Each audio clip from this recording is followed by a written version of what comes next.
What is going on, guys? DBG here, and today we are going to be doing another tier list in NBA 2K22 MyTEAM, and this is a tier list of the best budget players.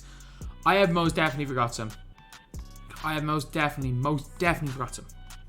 And there's a couple that I was kind of like, I didn't know whether I wanted to put them in or not.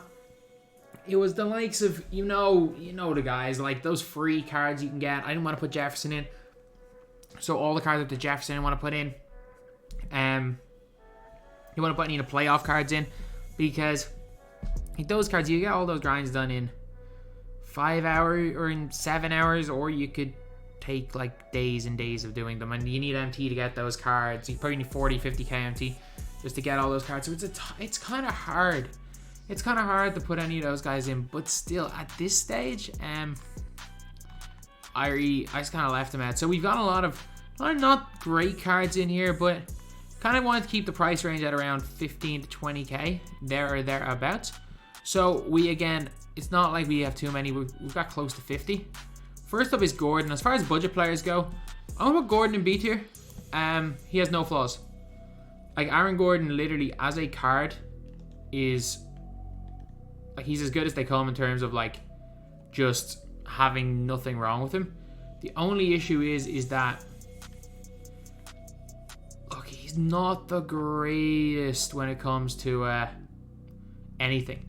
So like his animations are fine, his shooting's fine, his defense is fine. Like I'm looking at him like there's nothing he does badly, but there's also nothing that you're looking at him and saying he does really well. So for that reason, Aaron Gordon is going to go into B tier. Like he's probably a C or D tier overall card because most cards do at least one thing really well, but he kind of doesn't. Okay, so next up we have got AC Green. And now AC Green's a defensive specialist. I'm actually going to move Aaron Gordon down one tier. He doesn't do anything well. AC Green's a specialist. And to get AC Green, I'm pretty sure you need to literally, I think it's like 3 Lakers players. It's something stupidly cheap for AC Green. But I get it, like he is a diamond. Most of the diamond cards that have come out in packs for the last while are like 1000 MT. So like, it's not like it's a cheap thing. But AC Green is a good card. So offensively, he leaves a lot to be desired. Like he's not terrible in the offensive end. He doesn't do much on that end of the floor. But yeah, so we're gonna go and put him into this tier right here. Because I think that's probably where the most fair spot to put him is B tier, because he is exceptional on one end of the floor. Caruso, look, I think Caruso was decent when he came out as a fan favorites card. I just think as time's gone on, there are just so many better cards, so many just better options than Alex Caruso that are gonna do more than Caruso, and I probably in and around the same, if not a cheaper price, because Caruso's not that cheap. Like, it's not like Caruso is this like ultra cheap card in this game. He's just perfectly fine. He's just perfectly fine. So yeah, we've got him in D tier. Because there's no like bad players left on this list. Allen Iverson. Oh yeah, sorry, there is. Iverson sucks. Iverson absolutely sucks. Wait, what? I just realized I've misspelled. Why? Did my keyboard malfunction or something? This is meant to say worthless. My keyboard must have completely malfunctioned there. Arvydas Sabonis. Look, I think as a budget center, this is one of the most slept on cards in all of my team. I do. Like, I know you guys may not agree with me, but again, this is my list. I think he's one of the most slept on cards on my team because he does zilch wrong. Like, and by zilch wrong, I mean like there's nothing that he is not exceptional at on the floor. So yeah, I'm gonna put Arvydas Sabonis as a center. As a point guard, I'm iffy on him, but as a center, I'm going A tier. Ben Wallace, defensive machine. Like AC Green might go down a tier when we go through more players because he doesn't really play offense at all, whereas Ben Wallace plays a little bit offense. But yeah, still I'm a lot higher on this card than most people. Well, I'm a lot higher. Well, not a lot higher. A lot of people are really high on Ben Wallace as a card. I'm very high on him. Just because he's that good in the defensive end. And he's not the worst off. He's not as nearly as bad as on offense as some people like to admit or like to say.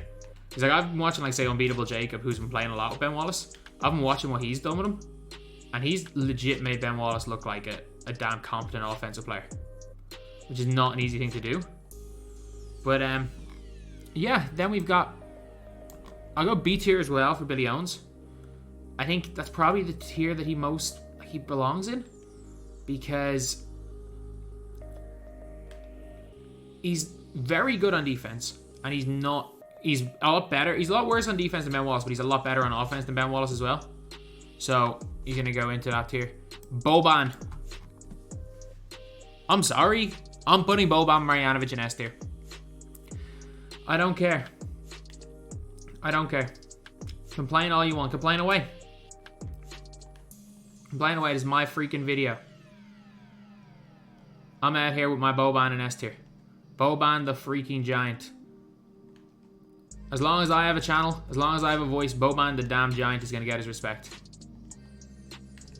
He's Boban the giant is that dude. He is that dude, lads.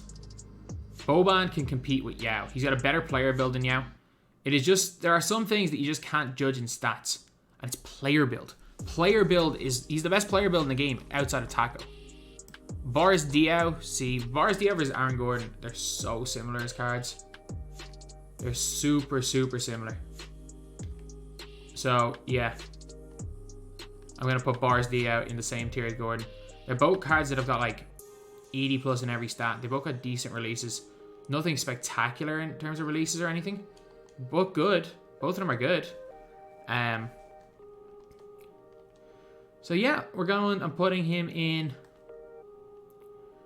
what's it called, C tier, because he's not brilliant. So let's find an E tier player. Let's find an E tier player. For E tier, I'm gonna have like Iverson's in a tier. Iverson and Zion are in a tier on their own is the worst. But Zion's better than Iverson. Zion is definitely better than Iverson. I'm gonna move most of these guys down tiers. So you go down one. You stay. You go down one. Ben Wallace stays. I'm cool with it like that.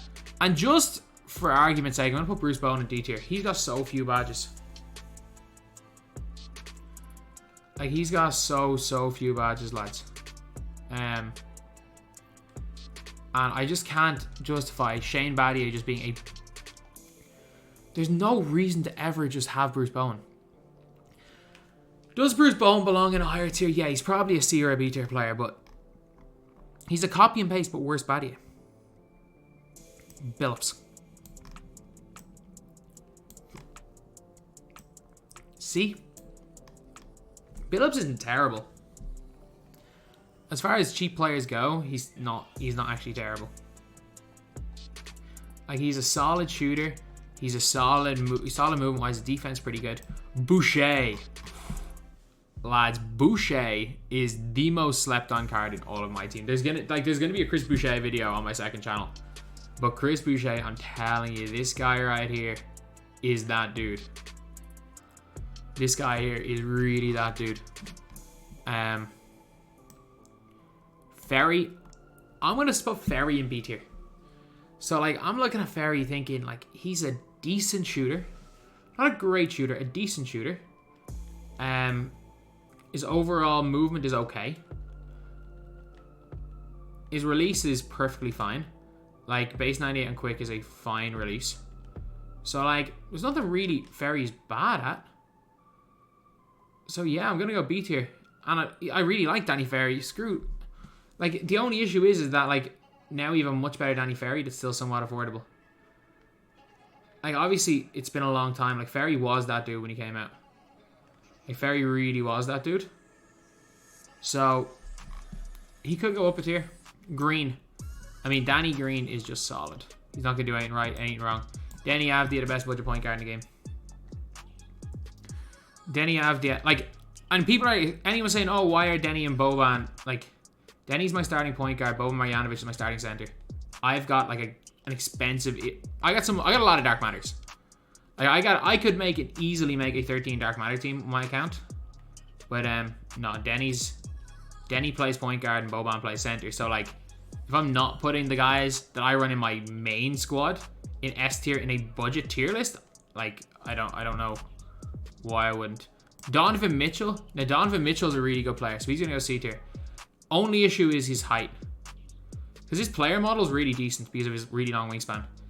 He gets the Donovan Mitchell size up, which is up there with the best sizes in the game, because again, his training wheels. The burst window is huge off it. So it's not like, say, the Derrick Rose size up where the burst window is really small. It's super effective. But if you aren't able to hit the burst window on the D Rose size up, you're kind of screwed. Whereas even if you're not able to hit the burst window on the Mitchell side, or it's almost impossible to miss the burst window for him. Eddie Curry, I'm putting Eddie Curry in D tier. I think he's the really bad stamina issue. And that's kind of a problem because this guy was a novelty card when he came out. Like, he was the first kind of center that had shifty other than Bill Walton. He was the first center that had shifty and could shoot the ball. So for that reason, I liked using him. A lot of people did because he was just a novelty. He can hit wide open jumpers because I think he's either at 38 or 22. He's got one, like he's got a good release.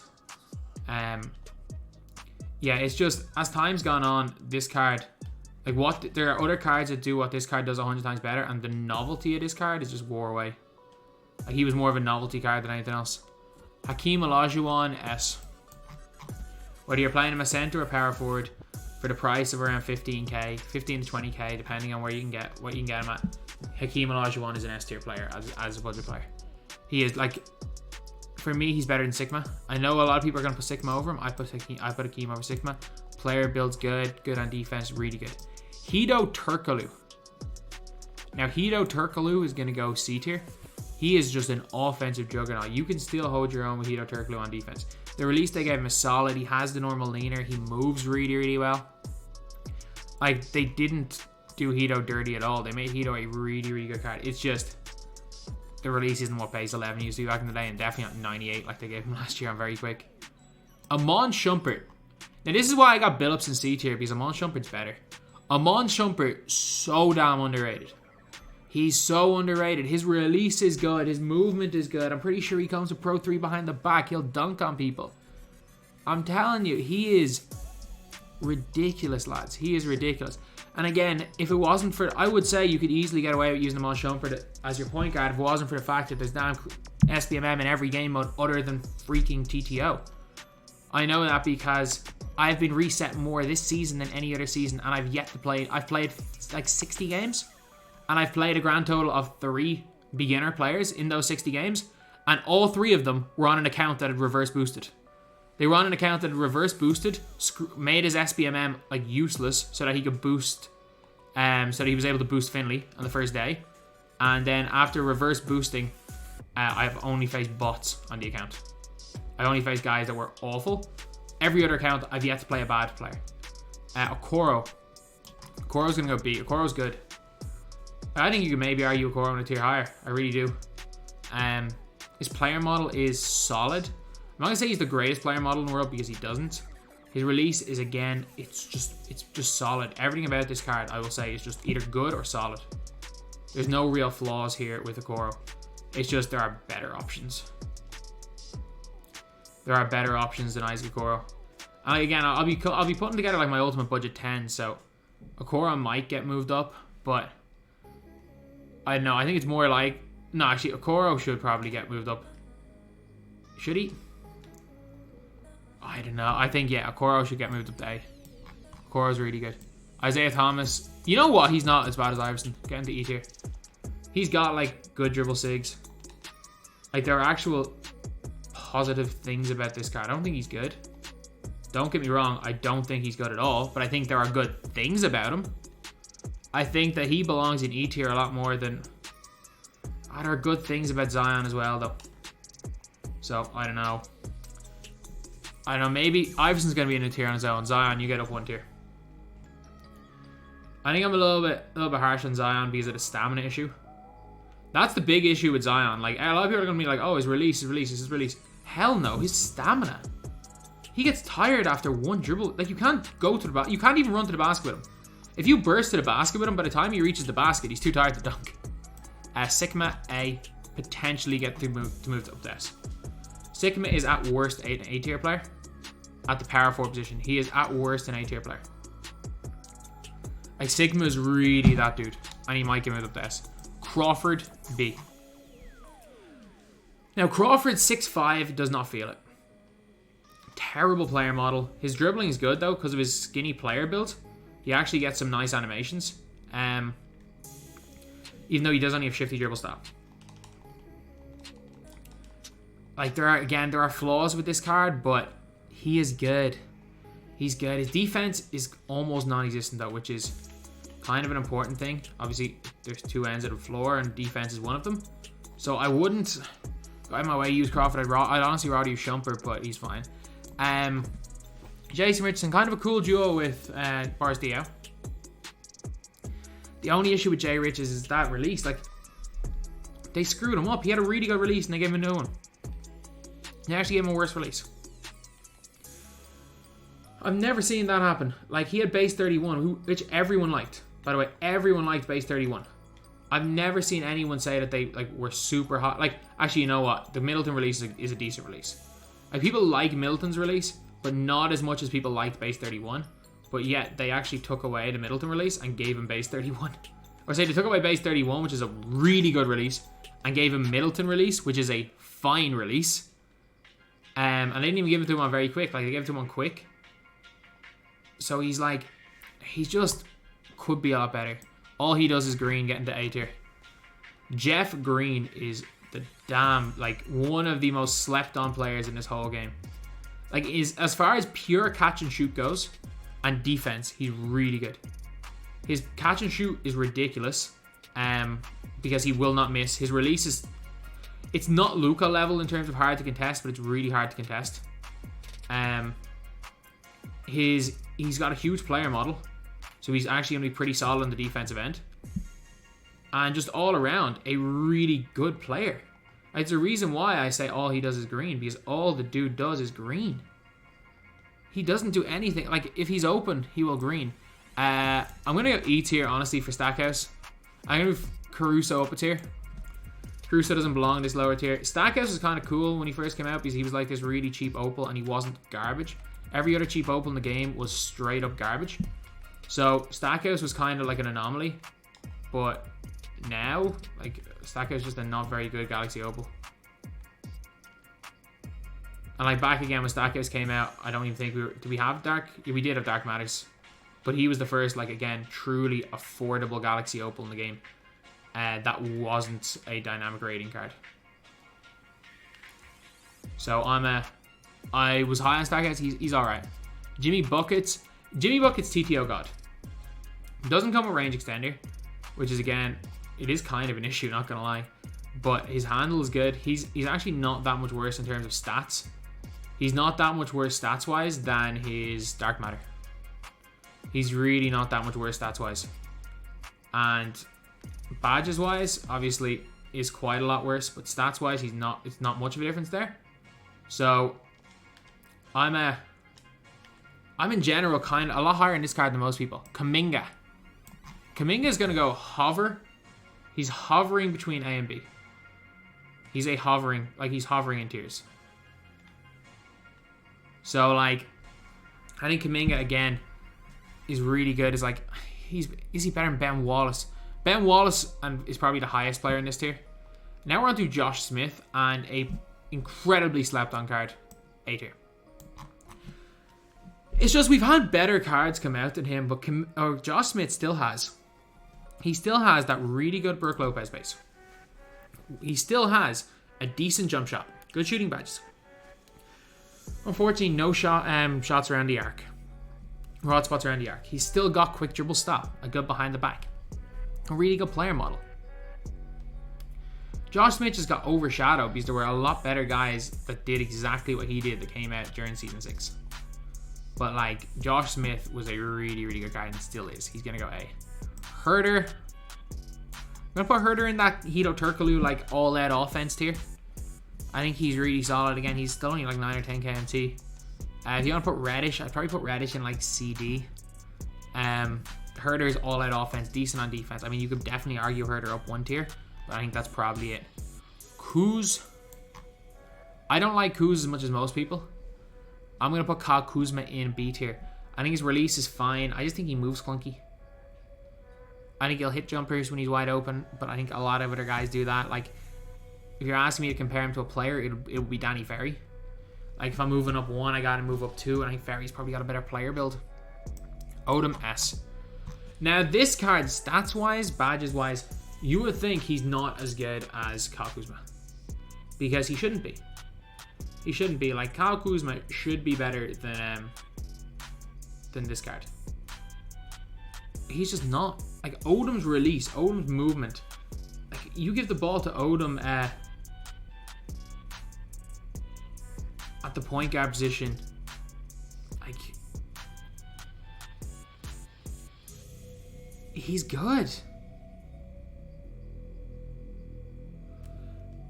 Like, he's really good. He can move, he shoots. He's decent on defense. He's solid. And this is a slept-on card. At that center position, he's in B tier because he's nowhere near as good as Sigma. Screw that. Sigma's getting moved to S. Sigma is getting moved to S tier, but he's a damn good card. He's a damn good card. Bibby. Now, Mike Bibby's 6'1", so I'm not putting him above D tier, but Mike Bibby doesn't suck. I just want to make that clear. That D tier are not bad. There is no bad player. Like, even Eddie Curry's not a bad player. He's just not a great player. There are no bad players in that tier. Like, I am high on every single... Oh, well, not high. I'm not that low on every player. Ian Worthless tier suck. Other than that, Dunleavy. Look, Dunleavy should be 100 times better than he is. I thought when Dunleavy came out, he was really going to be that dude. Because Dunleavy is like 6'9", can play at the 2. All around decent badge-wise. Stats-wise, he's a bit to be desired. But he's good badge-wise. The leaner is so bad that all he does is catch and shoot. Because he doesn't go to the basket well. Normally, guys that don't go to the basket well and shoot have some form of leaner. He has the basic leaner, which is like impossible to green. So for me, he's genuinely one of those guys where I'm like, I thought when he came out that he was going to be really good. And there are flaws to the card. And those like things that I thought were just going to be minor flaws, they break the card. Like, they would have made or broke him, they break him. Mike Miller, S tier. He is like basically a copy paste of Chris Mullin, Dark Matter. And people don't realize that. Like, they have the exact same jump shot. They have very, very comparable dribble sigs. Badges wise, they have the exact same amount of hoffs. They have almost the same amount of golds. These guys are two of the most comparable cards ever. And you've got people saying that Mike Miller is a scrub and that Chris Mullin is an S tier overall card. The difference between these cards is that one of them is 5,000 MT and the other is 1,000,000. And one can do the Curry slide and one can't. I'm not even kidding. The ability to do the Curry slide, which isn't even that good a move, is what separates Mike Miller from Chris Mullin. That's the main thing that separates these two cards. And one of them's 5k MT and one's over 1,000,000 still to this day. Mike Miller, S tier. Norman Powell, he's just a bit short. He's 6'4". But Norman Powell's got an absolutely cash jump shot. Like, I think I might be the only one that's like really high on base 32. Like, I like a Norman Powell. He's got a really long wingspan as well. I put him slightly above these guys in the lower tier. Pau Gasol, look, at this stage in my team, Pau Gasol is a D tier player. But man, Pau Gasol, like, he came out week 1 or day 1 of season 5. When he came out at the price he was at, Pau was that dude. I don't care what anyone says. When Pau came out, he was that dude. Like, I'm telling you, he was incredible. Like, he could move, he could shoot. He was as good, like, Pau Gasol is as good as that Opal Anthony Davis. Because, yeah, he had set shot 16, but he has it on very quick, which is a good release. Like, it's Pat Burke release. So, like, he was kind of the first time, for me anyway, I realized, I'm like, you know what, set shots, these set shots that had been bad in previous years, when you put them on very quick, they're very solid as just pure catch and shoot releases. They're nothing, you do not want a set shot in your player if they're dribbling the ball, unless that set shot is set shot 25.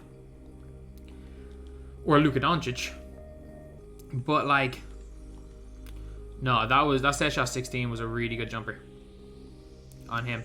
And not a bad release. And he also could do everything. Like, he was fast. He could run. He could shoot. He was good. Paul Arzin. I'm going to put Paul Arzin in C tier. I don't think Paul Arzin... people swear by this card, by the way. Like, if you think Paul Arzin is good, then more power to you. Keep using him. People actually... Like, so many people told me that they think Paul Arzin is like an S or an A tier point guard. People think he's the best or best Galaxy Opal card, period, in this game. I think I probably will put, you know what, just to get a point guard into the higher... Oh, wait, what? I don't know what I'm thinking. I'm sorry, I put him in the wrong tier. Paul Arzon's B tier. I put Paul Arzon in the complete wrong tier. I do apologize. He's B tier. Put him in the wrong tier. RJ Barrett, getting the B. Still to this day, getting the B. RJ Barrett's good. Movement's good. Shooting's good. There's no real flaw in this card. Getting the B tier. Rudy Gobert. One of the most slept on cards in this game. Rudy Gobert can hit wide open corner threes. Defensively, Rudy Gobert is basically, not even defensively, he still has a card. He's basically, do you remember that Opal Will Chamberlain we got at the start of the year? Not at the start of the year. Remember what Opal Will Chamberlain we got in like February? I think it was like February the 11th in the level up set. Do you remember that card? Yeah, he's basically that card. Shane Battier S. When he, like, Shane Battier, one of the easiest releases at the time in the entire game in base 40. Superb on defense. His animations are ridiculous. Like, he gets swipey. Again, there are guys that get bumpy. Like, Rocco gets really bumpy. He gets swipey. He will just swipe at everything. And he gets some ridiculous steals. He gets absolutely ridiculous steals. Then, Shannon Brown. Shannon Brown's going to go C. He's similar level to that Chauncey. Really, really good release in general for Shannon Brown. Not the greatest card in the world, I'm going to be honest, but really, really nice release. Other than that, doesn't have much going for him. Sean Marion, he is a good release off going into A tier. Or even S tier. Sean Marion's release is not unusably bad. I do want to make that clear. Sean Marion's release is not unusably bad in this game. The only issue with Sean Marion's release is that it's not good. Like, straight up, like, if you ask me who I'd rather use, Sean Marion or Jonathan Kuminga, give me Kuminga. Sean Marion or Shane Battier, why are we even having this debate? Like, there are guys that I would much rather have than Sean Marion. Although Sean Marion is very slept on. He is very much slept on as a card. People think he's a lot worse than he is. Tyler Hansbrough, look, he's C tier at this stage. I liked Psycho T. I did like Psycho T. Like, you could maybe argue him in a lower tier than this. I don't think you can argue him higher. And Wes Unseld. Wes Unseld is going to go into B tier. A TTO A tier player. Like, he's not flawless as a power forward or center because he's 6'7" with not the greatest player model in the game. But, I mean, he does nothing wrong as a TTO player. That's really it. So anyway, yeah. That's pretty much it. Okay, we're going to fill out the S tier. We're just going to fill out all of S tier. So we got 7 players in there right now. We got 1 point guard in Denny. So we got to bring... You know what, screw it. I'm not bringing another point guard up. I'm not bringing Sabonis in there. All the other good budget point guards are free. So screw it. I'm just going to leave it 7. So yeah, that is the tier list, lads. I put in too many tiers anyway. We got S tier here. And... let me know who you guys agree with, who you guys disagree with, because at the end of the day, this is all just preference. So anyway, that's the video. Thank you guys for watching. Please like, comment, and subscribe.